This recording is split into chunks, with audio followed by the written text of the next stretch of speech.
आप देख रहे हैं न्यूज हिमाचल लाइव। नमस्कार, स्वागत है आपका फटाफट खबरों में। आज का बुलेटिन आप देख रहे हैं सोनल ठाकुर के साथ। सुंदरनगर में अल्पसंख्यकों के लिए जागरूकता शिविर का किया आयोजन। हिमाचल प्रदेश अल्पसंख्यक वित्त एवं विकास निगम द्वारा सामुदायिक भवन महादेव सुंदरनगर में जागरूकता शिविर का आयोजन किया गया, जिसमें निदेशक हिमाचल प्रदेश राज्य सहकारी बैंक लाल सिंह कौशल ने बतौर मुख्य अतिथि शिरकत की। लाल सिंह कौशल ने अपने संबोधन में कहा कि हिमाचल प्रदेश सरकार ने अपने अभी तक के कार्यकाल में अल्पसंख्यक व दिव्यांग जनों के लिए अनेकों कार्यक्रम व योजनाएं शुरू की हैं। साथ ही इस कार्यक्रम में कई तरह के मुद्दों पर चर्चा की गई है। इस अवसर पर तहसीलदार सहित अनेक गणमान्य व्यक्ति उपस्थित रहे। गेयटी थिएटर में कैदियों ने बना डाले अनोखे उत्पाद। राजधानी के गेयटी थिएटर में कैदियों द्वारा बनाए गए सामान की प्रदर्शनी लगाई गई है। 4 दिन तक चलने वाली इस प्रदर्शनी में कई तरह का सामान बेचने को लाए हैं। इस प्रदर्शनी में कैदियों के द्वारा लकड़ी का फर्नीचर, हैंडलूम और बेकरी के सामान को प्रदर्शित किया गया है। इस प्रदर्शनी में शिमला के साथ साथ दूसरी जेलों के कैदियों द्वारा तैयार सामान भी सजाया गया है। गुरुवार को इस प्रदर्शनी का शुभारंभ किया गया। पहले ही दिन काफी संख्या में लोग इस प्रदर्शनी को देखने के लिए गेयटी थिएटर पहुंचे।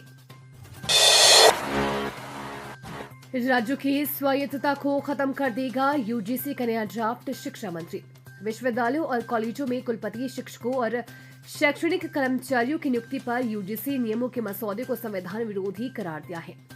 सचिवालय में शिक्षा मंत्री रोहित ठाकुर ने हाल ही में कर्नाटक में हुए कॉन्क्लेव में इस मुद्दे की अहम बातों को रखा। इसमें 7 से ज्यादा राज्यों ने प्रथम चरण में अपना विरोध जताया है। इसका सीधा असर प्रदेश की स्वायत्तता पर पड़ेगा। इससे संघीय ढांचे पर भी असर पड़ेगा। इस समय कुलपति की नियुक्ति में राज्य सरकारों की भी अहम भूमिका होती है, लेकिन नए नियमों में ये शक्ति केंद्रीय प्राधिकरण को दी गई है। उन्होंने स्कूली छुट्टियों पर बताया कि विशेष स्टेक होल्डर की ओर से इसमें आपत्तियां आई है। इन आपत्तियों पर गौर कर जल्द ही फाइनल स्केड्यूल जारी कर दिया जाएगा। इसी सप्ताह ये स्केड्यूल जारी हो सकता है। शिक्षा में और भी इसके बाद पिछले कल ही हमारी बड़ी महत्वपूर्ण मीटिंग कॉन्क्लेव एक आपका कर्नाटक में बेंगलोर में हुआ था, और उसमें विशेष रूप से जो वर्तमान में एक स्थिति उत्पन्न हुई है, जो अभी यूजीसी ने पिछले महीने ही जो ड्राफ्ट भेजा है, गाइडलाइंस भेजी है, जिसके अनुसार जो आज तक आपके वीसी की अपॉइंटमेंट में, वाइस चांसलर की अपॉइंटमेंट में आपकी सभी प्रदेश सरकारों की अपनी से हुआ करती थी, सिलेक्शन कमेटी में सदस्य हुआ करते थे। अब इन बातों पर विराम लगाते हुए सीधा एक तरह से अधिकार गवर्नर को दे दिया गया है, राज्यपाल को दे दिया गया है, और इसी बात को लेकर हमारी बहुत सी प्रदेश सरकारों ने अपना विरोध इसमें दर्ज किया है, क्योंकि इसमें पिछले कल लास्ट डेट थी जहां हमने अपनी आपत्तियां दर्ज करनी थी। और इसमें मात्र मैं समझता नॉन बीजेपी रूल स्टेट्स ही नहीं, कई जो अलायंस पार्टनर्स आपके भारतीय जनता पार्टी के हैं, वो भी इस बात को लेकर सैद्धांतिक रूप से सहमत है। और पिछले कल जो एक कॉन्क्लेव हुआ था, कर्नाटक की सरकार के द्वारा इसमें इनिशिएटिव लिया गया। इसमें केरला सरकार की हमारी जो शिक्षा मंत्री है, उनका इसमें प्रेजेंस रही, उपस्थिति रही। इसके अलावा चाहे तमिलनाडु की बात हो, चाहे हिमाचल प्रदेश की तो मैं पहले ही बात कर चुका हूँ, चाहे झारखंड की बात हो, जम्मू कश्मीर की बात हो, लगभग कोई 7 स्टेट्स ने इसमें प्रथम चरण में अपना विरोध दर्ज किया है, क्योंकि हमारा ये मानना है कि इसका सीधा जो मैं समझता हूँ प्रभाव पड़ेगा वो प्रदेश की ऑटोनॉमी पे पड़ेगा। आप जानते हैं कि हमारे संविधान में हमारा एक जो कोऑपरेटिव फेडरल संघीय ढांचा है, उसको भी मैं समझता हूँ इस तरह के ड्राफ्ट को लाकर, जो कहीं ना कहीं केंद्र सरकार के इशारों पर यह ड्राफ्ट लाया गया है, हमारे संघीय ढांचे को भी इससे चोट लगेगी। तो आने वाले समय में 20 तारीख को हमारे दूसरे चरण में केरला में इसकी मीटिंग तय होगी, ताकि हम आगामी रणनीति इसके बारे में तैयार करें। चाहे वो मैं समझता हूँ इसमें जो हमने लीगल कोर्स लेना है, और भी जो आगामी रणनीति होगी, ये सभी प्रदेश सरकार जो इसमें मैं समझता हूँ सीधे रूप से आगे आ चुके, हम इसमें तय करेंगे। और इसी सोच के साथ हमारे पिछले कल की मीटिंग थी। सर, जैसे एक्सपोजर विजिट शुरू की गई है शिक्षकों के लिए, अभी सिंगापुर भी जाएंगे। सर, पहले चरण में जब शिक्षकों को भेजा गया था तो कितना लाभ अभी तक उसका हुआ है? इसके बारे में मैं समझता हूँ काफी विस्तार से बातें आ रही, और आपने देखा होगा सर की रिपोर्ट भी कहीं ना कहीं हमारे प्रदेश के लिए एक खुशी की बात है, जहाँ पिछले 3-4 वर्षों से जितनी भी रिपोर्टें आ रही थी वो निराशाजनक थी।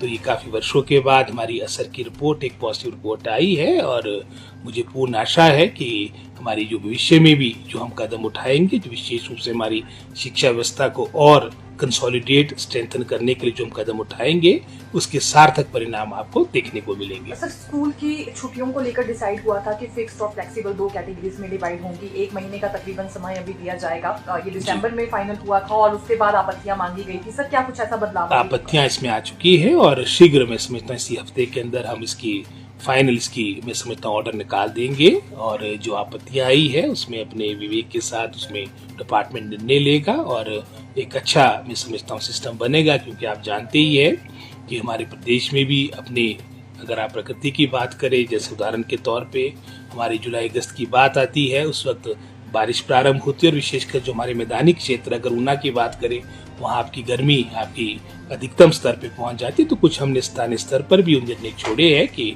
वहाँ की जो जिलाधीश है वो अपने स्तर पर इस बात को लेकर फैसला करेंगे, लेकिन जो अंतिम मैं समझता हूँ इसके बारे में जो प्रारूप आएगा वो आजकल जो हमारी बैठक होनी है उसके उपरांत ही इसमें फाइनल ऑर्डर आएगा। सर, इसमें शिक्षक संगठन ये मांग उठा रहे हैं कि फिक्स छुट्टियां ठीक है, लेकिन जो फ्लेक्सिबल छुट्टियां हैं वो स्कूल प्रशासन के हाथ में दी जाए, बजाय इसके कि जिला उपायुक्त। सारी बातों पर हमारी आज ही बैठक है, उसमें हम निर्णय लेंगे और उसके बाद ये ऑर्डर आएगा। ये भी जैसे सुझाव की बात हमारे जो फेडरेशन है, हमारे जो संगठन है टीचर्स के, उन्होंने अपने इस तरह का सजेशन दिया है, तो इसके बारे में भी हम निर्णय लेंगे। जो एसएमसी अध्यापक है वो हड़ताल पर जाने की बात कह रहे हैं कि एक जो डिसीजन हुआ था वो कह रहे हैं कि डिसीजन हुआ था कैबिनेट से, जमीनी स्तर पर नहीं हुआ है वो डिसीजन। नहीं, जमीनी स्तर पे हो चुका है, क्योंकि हमने यही निर्णय लिया था कि इनको हमने ऑब्जर्व करना है, इनको हमने अपने शिक्षा विभाग में सम्मिलित करना है और उसमें लोकल डायरेक्ट रिक्रूटमेंट के माध्यम से ही एक रास्ता निकला था। हमारी कमेटी थी, मेरी अध्यक्षता में कमेटी कैबिनेट द्वारा गठित हुई थी, जिसमें हमारे विक्रमादित्य सिंह, अनिरुद्ध सिंह जी में सदस्य थे और उसमें यही निर्णय लिया गया था कि एलडीआर के माध्यम से हम इनको मैं समझता हूँ विभाग में लेंगे और उससे संबंधित आपके आरएनपी रूल्स आपके चेंज होने थे, वो हो चुके हैं और इसके उपरांत इनकी ये एलडीआर की प्रक्रिया शीघ्र प्रारंभ होगी। उपमंडल सुंदरगढ़ में क्षेत्र की भोर पंचायत के हलील गांव में सोमवार रात अज्ञात लोगों ने गौशाला में बंधे एक गौवंश के साथ एक अनैतिक कार्य करने के बाद उसका गला घोंट कर निर्मम हत्या कर दी है। आरोपियों ने गौ माता को मारने से पहले उसका मुंह बोरी के साथ दबाया है, जिससे वो आवाज ना निकाल पाई। सुबह जब परिवार का एक सदस्य गौशाला में पहुंचा तो उसने मवेशी को फर्श पर गिरा पाया। उसके मुंह में झाग थी। जांच करने पर पाया कि उसका गला लकड़ी के पिलर के साथ मजबूती से रस्सी बांधकर घोंटा गया है, जिससे उसकी मौत हुई है। उसके पिछले दोनों पांव भी रस्सी से बंधे थे और प्राइवेट पार्ट पर गंभीर जख्म के निशान पाए गए। सूचना मिलने पर धनोटो पुलिस थाना का दल मौके पर पहुंचा है और गौशाला को सील कर दिया। दोपहर मंडी से फोरेंसिक टीम के पहुंचने पर गौशाला को खोला गया। एसपी मंडी व डीएसपी भी मौके पर पहुंचे। वहीं इस घटना से क्षेत्र के लोगों में भारी रोष व्याप्त है और उन्होंने पुलिस में मामले में संलिप्तता को जल्द से जल्द पता करके उनके खिलाफ सख्त कार्रवाई करने की मांग की है। जानकारी के अनुसार क्षेत्र की और भौर पंचायत के हलील गांव में पंचायत घर के साथ पीछे की ओर मौजूद रामकृष्ण पुत्र चिमड़ू राम की गौशाला में सोमवार रात के समय अज्ञात लोगों ने घुसकर मवेशी के साथ अनैतिक कार्य कर उसका गला घोंटकर मार दिया है।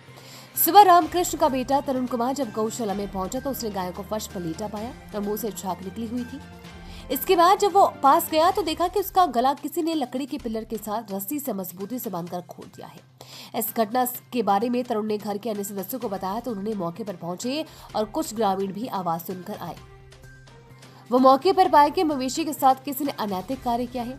इसके बाद ही मुंह पर गौशाला से बाहर रखी बोरी से मुंह बंद करके उसका गला घोंट दिया है तथा उसके पीछे दोनों पांव भी बंधे हुए थे।